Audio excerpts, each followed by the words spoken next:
Hello, interwebs, and I know there's a big, white, bright, glowing ball of fire up in the top of my screen, but deal with it!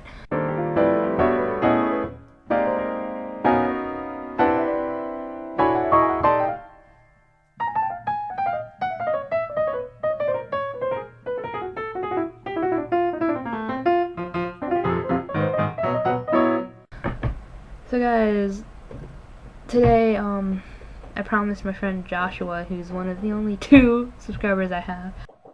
Yeah, I'm gonna keep mentioning that until someone feels guilty and subscribes to me. Anyway, I promised him I would read from this, which doesn't have a title. It's something around the fact about a history of a fake world. If you guys want to, the whole 2 of you suggest the title, that'd be cool. Anyway, I'm reading the first part because I haven't finished anything else. I'm working on the second part, and the first part only covers a couple hundred years, which really makes me sad.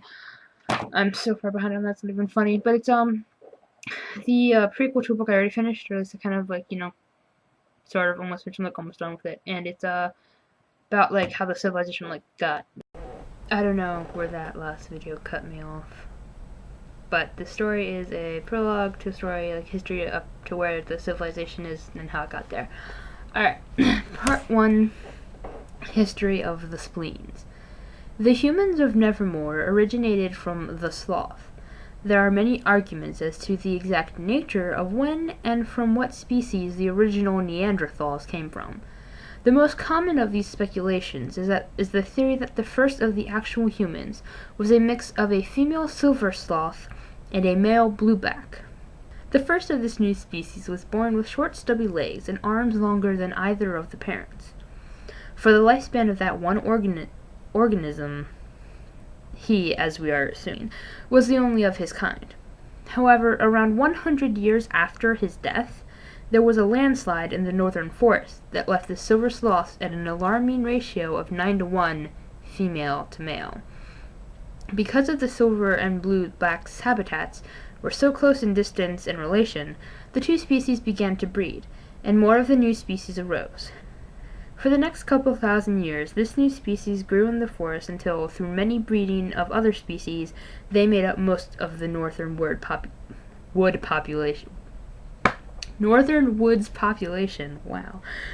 With their slightly larger cranium, they were able to easily sustain themselves.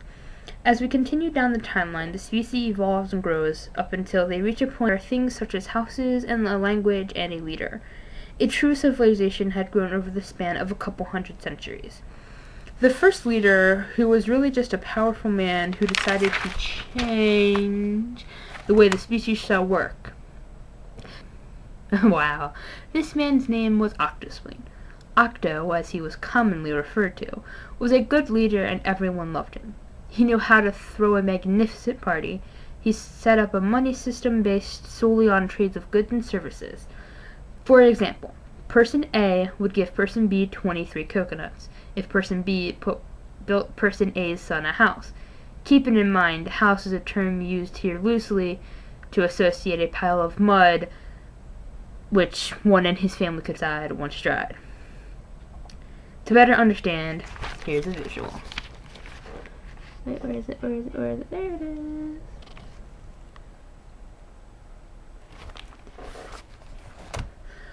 When Octo died, he left behind a 4-year-old son named Spleans. However, because Nepto was so young, the species fell into the hands of Octo's brother, Septo Severus.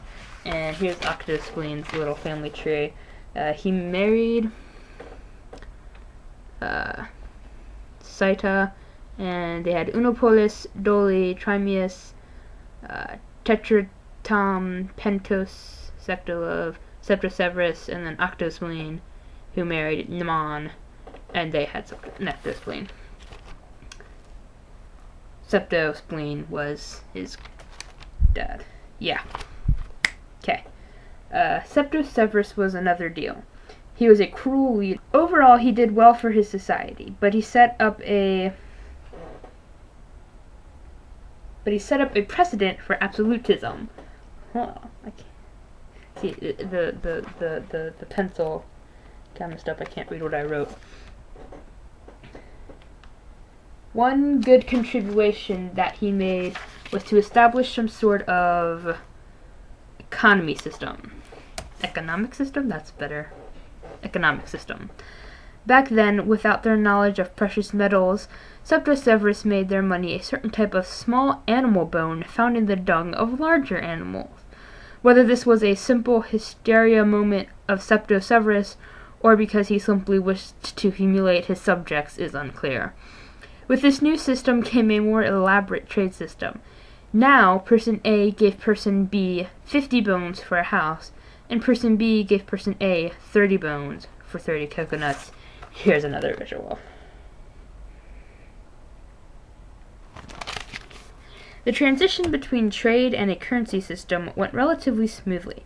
However, Septo Severus felt that allowing each person to define his own price for goods and services would lead to anarchy.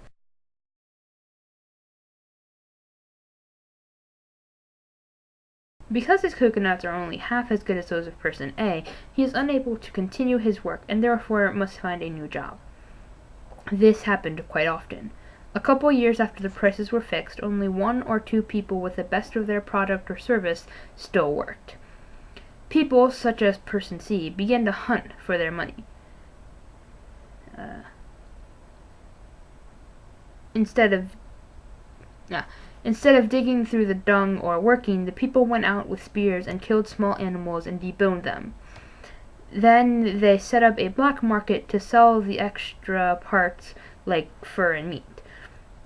In the black market there was no fixed money amount, and soon people began to sell other things in the black market, slowly ruining people like A and B out of business, running people like A and B out of business. So sorry, I can't read my own handwriting. Septo Severus realized what was coming and knew he wasn't about to be the king during which time. Some days later, a man named Oxyox realized exactly what Septo Severus did. He knew that the king had no army or police,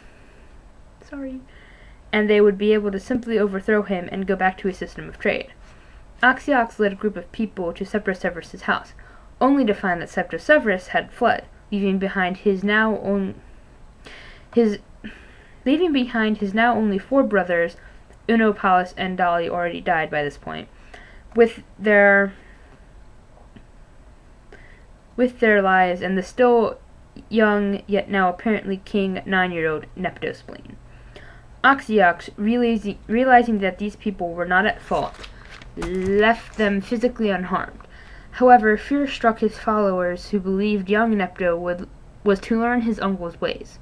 Thus, Oxyox decided to banish the remaining family to outside of the North Forest, where no one had been before. The people gave them a basket of provisions for 1 week and sent them off to the unknown. Nepto and his family made it there and survived long after, but we'll discuss this later. Okay guys, that's part 1 of the story. Hope you liked it so far. I'm sorry for the really, really bad, I kept going back on sentences I already said. I can't read my own handwriting. It was written in this journal. It's written in this journal. And it's, yeah. Bye. Guys, I really apologize for any weird or odd cuts that happened in that video. First, my camera software decided to be, spastastic and was, stopping in the middle and, not responding and stuff. And then my laptop decided that it wanted to run out of battery. So,